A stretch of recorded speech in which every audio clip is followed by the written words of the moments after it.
There's another question from the attendees that I would love to ping back to you three. This person is sharing, what I hear is that Indigenous and local communities already have the tools to deal with their environment, although now that is being challenged by climate change. But do industrialized countries have this ability too? Are we, or those in the industrialized Western majority or minority world, if you will, are we so disconnected from our world that we cannot live in harmony with it? If this is the case, wouldn't it then be important to focus on education in these countries, raise awareness and change mentalities and behaviors? Are faith-based organizations engage with populations in this part of the world, which actually has the most impact, i.e. it's having impacts in parts of the world, but yet not sharing the burden of those impacts.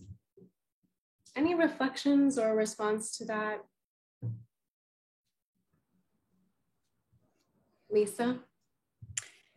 Well, oh, you've muted yourself again.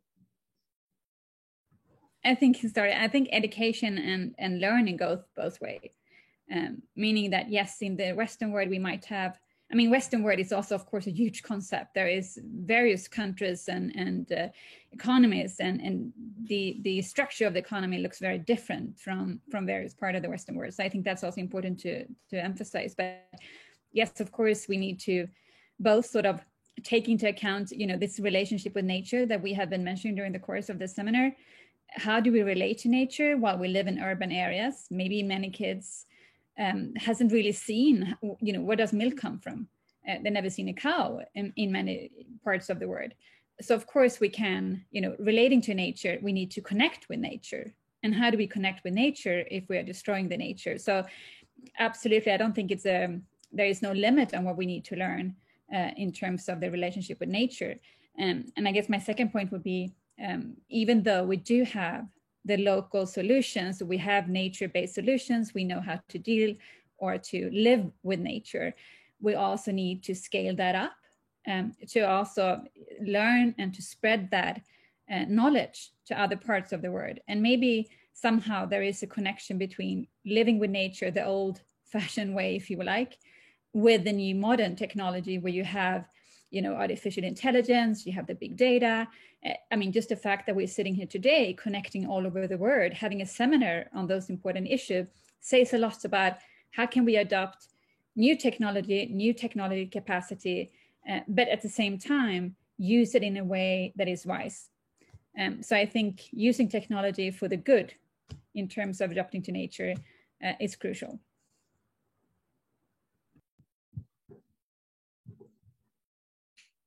Shalomi or Faye, we can also move on to another question. Yeah, no, Gillian, I think that you have the opportunity here to really build capacity in the industrialized countries. This very group that I was talking about, the youth group that did the community integrated vulnerability assessment and geospatial imaging combination. They were invited by the Diocese of Lincoln to go and share how they did the work that they did. And so these types of cooperation within the family, within the communion, within faith-based organizations, is also an opportunity for us to raise the awareness within our communities themselves on the issue and on the context. And I always say this, Gillian, before you talk about me, come and live with me so that you can understand how it is to live in a cyclone-prone area on a yearly basis. Yeah, thank you. Shalomi, any final thoughts from you?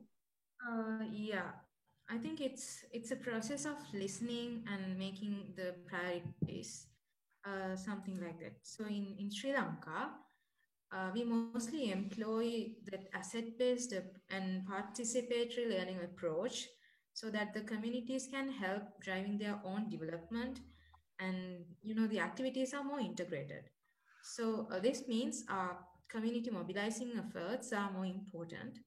And as the example I've shared earlier, our water source provision was included assessing traditional water harvesting techniques, and the location of the water source is also based on this indigenous community's thoughts on the elephant passing routes, and the wildlife sanctuary, so that the human elephant conflicts are minimized. So it is the knowledge, gift, and the experience of the indigenous and native communities that helps in designing the project. So therefore, we build on the local approaches and their understanding of the environment around them, instead of introducing new or unfamiliar approaches to them from someone else from the outside. So I think it is, it is always the listening and we are trying to understand the local communities' approaches or their way of living. So the connection to the nature can be done in anywhere. So it's all about making priorities in the end, I guess. Thanks for this comment, Shalomi. You make me think that sometimes there's too much of this dichotomy, like you said, Dr. Svensson, that the Western world is a huge concept, and it's quite a diverse place in terms of economic structures, approaches in so many ways. But we often have this dichotomy, the Western and non-Western world, the minority and the majority world. And we also think of that way in terms of approaches. So there's participatory community-based, asset-based community practices, for example, that we talk about a lot in these conversations. And I wonder if we start taking that community-centered approach more in terms of our education, our capacity building in the so-called Western world, what that might offer us if we bring that forward more.